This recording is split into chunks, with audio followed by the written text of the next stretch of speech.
Yo, yo, what up, MMA fans? It's your boy MMA Blaze back at it again. Again, I just want to say, excuse the quality. Um, but right now, I want to jump into an interesting topic that's been going on, for a while now. Not as much as it was when this guy first suffered his first loss. He took his first loss, but it's just something that was on my mind, and I still see it on certain MMA sites from time to time. And it kind of pisses me off a little bit, and it doesn't piss me off. It just kind of annoys me, and um, but I want to ask a question. You know, what do you think? You guys, I want your opinion on this. I really do. Let's keep it civilized though. Is Fedor Emelianenko still the best pound for pound fighter in the world, or it's just MMA? You know what I'm saying? Whatever you think, you let me know. Give your input. Now I want to go down a list of the guys Fedor had, who I think will give Fedor some problems, and who I think he would beat. And obviously, the people that I think he would beat, um, what place that would put him in for the pound for pound rankings, or is he still the best? You know, because like I said, I don't always agree with the pound for pound rankings myself, but this is just going to be my little opinion on it and what I think. I'm going to tell you if I think Fedor is still the best, and you tell me if you think he's not the best, or if you think he's the best, why, and if you think there's somebody better than him out there, feel free to let me know who that is. You know what I'm saying? So here we go. Fedor Emelianenko over the years has beat some of the top competition, the toughest competition, period, in and out of the UFC. People in the UFC and people out of the UFC. So let's just not say this guy sucks. You can never say this guy sucks, period. He's one of the best, in my opinion. We'll get into that in a little bit. Um, Fedor, I understand something just recently. A lot of people have been saying that Fedor is out of his prime just because he took his first loss to Fabricio Verdum. It's bullshit. I got to disagree big time with that. Just because a guy suffers a loss does not make him out of his prime. Everybody say, oh, Fedor sucks now. Fedor's no good anymore. He can't fight anymore. Fedor this, Fedor that. Look, man, Fedor's still the fighter that he used to be. And hell, he might even be a little better. Only thing I can see that Fedor's are just a little bit different on nowadays. I'm going to tell you how Fedor is different. Fedor hits harder. He has a stronger punch. But the only thing that Fedor does worse nowadays is he's very impatient and he's sloppy. Now, we can't really just label him as impatient. Let me take that back, because only thing I've really seen him to be impatient was the Fabricio Verdun fight where he got submitted. Now, let's just go back to Fedor's power. Fedor has always had that one punch knockout power. Let's just be honest about that. But it's not as powerful as it is now. If you ask me, I'm going back and I'm looking at some of the things that Fedor has done and some of the people he's knocked. He's knocked out Brent Rogers, the first one to knock him out, knocked him out cold. You know what I'm saying? And Overeem got a TKO against Rogers. He did it. They both did it in impressive fashion. But let's be honest here. Let's just be honest. I just want to say something. And I'll get back into who he's knocked out. But I just want to touch up on something why it just crossed my mind just now. I get so fucking sick and tired of people acting like Fedor is just supposed to be the best. Like, oh, look at Overeem. Overeem beat up Rogers way better than Fedor did. Have you seen the fucking size of Overeem? Overeem is way bigger than Fedor. Hell, he's even bigger than Rogers when it comes to muscles. So you can't compare. What Fedor is doing here is something very special. Fedor is a small heavyweight, you guys. Let's just get that shit out of the way right now, because I'm tired of you fucking people talking about, oh, Fedor didn't beat him like this, or look the way so and so beat him, or look the way Fedor beat him. He beat this guy in more impressive fashion. So what, man? It doesn't mean that Overeem would beat Fedor. Even though I like Overeem, he's one of my favorite heavyweights. I don't want to take anything away from him, but I just got to make a point here. You cannot say that just because another guy beat him in more impressive fashion that this guy's better. Okay, Fedor is a very small for a heavyweight. He's not a small guy by no means. He's a big guy. You know what I'm saying? If you seen him on the street, you would say he's a pretty big dude. But compared to most heavyweights in the heavyweight division nowadays, Fedor is considered a small heavyweight. So for Fedor to even go in there and throw big Brent Rogers around like he did, I don't give a damn how bad Brett Rogers is at fighting, how he sucks. Brett Rogers is a big guy at the end of the day. If he hits any of you, motherfuckers in the face, you're going down, period. So you can't take nothing away from Fedor. Fedor whooped Rogers' ass. You know what I'm saying? Rogers is like 6'3", Fedor is like 6 foot, 6'1". Rogers weighs more.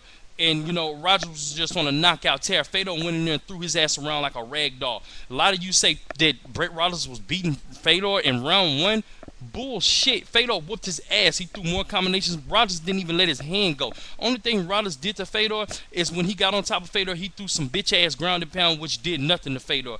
Only thing Rogers did was put a gash on Fedor's nose with the first jab that he threw. That's it. Fedor whooped his ass first round and second round up until the point when he knocked his ass out. Let's get that straight.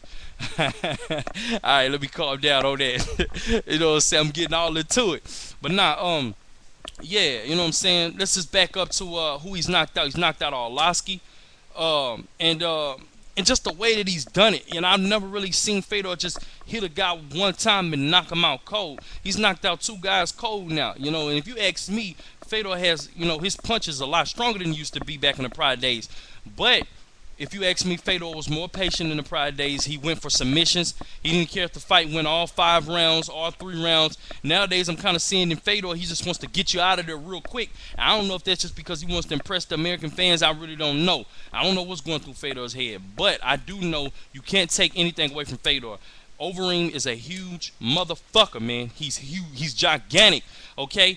And who knows how long this fight would have went if he wouldn't have gotten on top of Brett Rogers. Who knows? The fight would have maybe went to the second round. We don't know. But he was able to capitalize on Rogers being off balance. He threw Rogers, jumped on top of Rogers, and finished him off with some impressive ground and pound. So good job to Overeem. But let's just not take away from Fedor's victory at all, okay? So now, what would I think? I have to hurry up because I'm not going to have a lot of time in this video, but I have to hurry up. Let's just see what I would think would happen if Fedor actually got in there with Brock Lesnar. I'm going to tell you what I think would happen. You know, not because Brock Lesnar had just recently got his ass whooped by fucking Cain Velasquez. I've always thought that, I've always thought that Fedor would whoop Brock Lesnar. I've always felt that in my heart. And I honestly think that Fedor would knock Brock Lesnar out cold. I do not believe that Fedor would ever be able to submit Brock Lesnar. Brock Lesnar is way too big of a guy, even though it's possible. But you have to look at Fedor's submission victories. We have to look what type of submissions that he's pulled off over the years. Fedor he's great with the armbar. He's great with the rear naked choke. I've never in my life seen Fedor pull off an ankle lock or a triangle. So let's just not say, even though anything can happen, it's a sport of MMA, but we're not going to say that can happen because I doubt seeing him pull off a triangle on a huge truck like Brock Lesnar. Period. I just don't see that happening, you guys. So what I see from Fedor is knocking Brock Lesnar out cold, or either hitting him with something so hard to where it dazed Brock Lesnar and finish him off with the TKO victory. Kind of like the way Cain Velasquez done it. And that's the way I see Fedor whooping Brock Lesnar's ass. So let's just get this out of here. Brock Lesnar stands no chance against Fedor. He's not going to knock Fedor out, and he's not going to ground and pound him. Fedor's way too loose. He's way too good at sambo. He's not going to go in there and throw Fedor around like a rag doll, even though he would beat Fedor in wrestling, period. Fedor doesn't compare to Brock Lesnar wrestling. But when it comes to sambo, Fedor's sambo, the way he competes, he's so loose. The way Brent Rogers was trying to grab him, he wasn't able to get his hands on Fedor. Fedor was just flipping him and throwing him all kind of ways. And I do believe Brent Rogers can't even compare to Brock Lesnar. I'm not trying to compare them, but they're both big guys. And I do believe Fedor would train very hard to, when they get in those positions, not to let Brock Lesnar just handle him like that. So, like I say, Fedor would end up knocking Brock Lesnar out in the end against Junior Dos Santos. Now, this fight, either Fedor could beat Junior Dos Santos in an armbar victory, or he could knock Junior Dos Santos the fuck out. We will see Junior Dos Santos knocked out for the first time. Junior Dos Santos poses a very big threat to anybody on the feet. Anybody, all right? Anybody will be. This guy has knockout power. I mean, to me, he doesn't have the type of knockout power that Shane Carwin has, because Shane Carwin could knock a guy out from fucking 3 inches away from his face. You know what I'm saying? So obviously, Cain Velasquez had, my bad. Junior Dos Santos has some very severe knockout power, but it's more painful than anything. So if he hits Fedor in the face, and if he hits anybody in the face for that matter, they're going to be in trouble. But I do believe that Fedor is, you know, he's game enough to keep from getting caught flesh from, you know, just dead smack in the face from Dos Santos. So I believe that Either Fedor can try to sambo his way to the ground, or he can pull guard. He can do anything. He can catch Dos Santos either in the arm bar, or he could even scramble to Dos Santos' back and catching him in the rear naked choke, or he can win this fight by knockout. But like I say, that would be a tough matchup for Fedor. I don't want to take anything away from Junior Dos Santos, but that's just not a fight I see him winning. Period. Let's move on, because I don't have that much time. Got to move a little fast. Let's move on to Overeem. Okay, who do I see winning this fight between Fedor and Alistair Overeem? Obviously, Overeem presents a big threat to Fedor because Overeem has very good Muay Thai skills. He has great K1. He's a K1 champion. His strikes are outstanding. But I want to say one thing about Overeem that I noticed. Overeem sacrificed power with strength when he got that big, and when he was a younger guy and he was more smaller, he was skinnier. Um, um, he had knockout power, but not as much as he has now. Let's just get that straight, because like I say, he's a train. He's humongous. He's big, man. Let's just get that through his head. But he's not as fast as he used to be, and he'll tell you that out of his own mouth. But I kind of noticed that Overeem, when you're throwing a bunch of strikes at Overeem's head and you just come with a lot of combinations back and forth, he has the tendency to kind of curl up like this, and when he sees an opening, he comes with a hit, to the chin or anywhere in the head, or anywhere he can land, and you're out of there. He knocks you out with one strike, or either he can get you out of there with a guillotine choke, or with a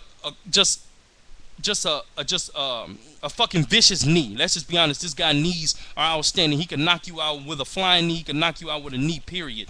So Fedor would obviously have to watch out for that. But I think Fedor is game enough to stay away from any of just because I think Fedor's going to have a speed advantage. I got to get this fight to Fedor, because I think Fedor would be able to stay away from anything getting caught by Overeem. I don't think the Overeem would be able to catch him with a knee. Maybe he would be able to catch him, but not with anything that would knock Fedor out. Even though if he catches Fedor flush, he could knock him out cold. For the first time, we might see Fedor laid out on the canvas. But I believe that Fedor is game enough, okay, to weather the storm, and I think he would throw several combinations to Overeem's head. And that right there alone would score a lot of points. I think the Overeem would score a couple of kicks to Fedor's legs. And I think that he would throw a couple of punches, but nothing that would knock Fedor out, because Fedor is just way too loose and moving around. So I think in the end, if Fedor stays away from if he stays away from Overeem's power and his ability to catch guys with that pinpoint accuracy, I think that in the end Fedor would knock Overeem out, because in the past Overeem has been knocked out by smaller guys such as Chuck Liddell. Now, even though Overeem is a much larger guy and a much bigger guy than he used to be, it still doesn't mean anything.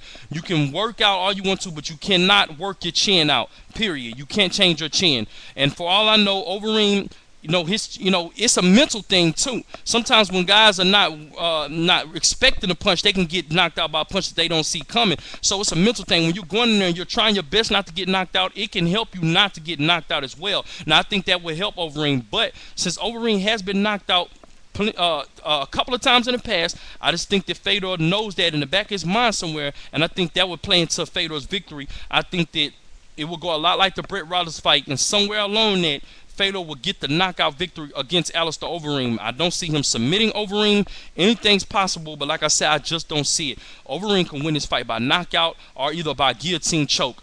So that's the only way I see Overeem winning this fight. But if Fedor wins, it'll most likely be by knockout. Now, moving on to the last guy. I only have one more minute in this victory. Cain Velasquez will be Fedor's biggest threat period. He would be his biggest challenge. Now, I got to give the edge to wrestling to Cain Velasquez. He's a much better wrestler than Fedor, period. I believe that he would dominate Fedor in that area. That's just my opinion. Now, I do believe that Fedor is more loose than Cain Velasquez. They're both fast. I don't believe Cain Velasquez hits as hard as Fedor, but I do think they throw a significant amount of combinations when they're throwing. But I got to get his edge to striking to Fedor. I just do. Cain Velasquez is a good striker, but he's not great how you guys try to make it seem. Brock Lesnar's just not all that good, and Nogueira is out of his prime. But I got to say, Cain Velasquez is my second favorite heavyweight, period. You know what I'm saying? First to Fedor, then it's Cain. But I got to get the striking advantage to Fedor. So that's saying this video is about to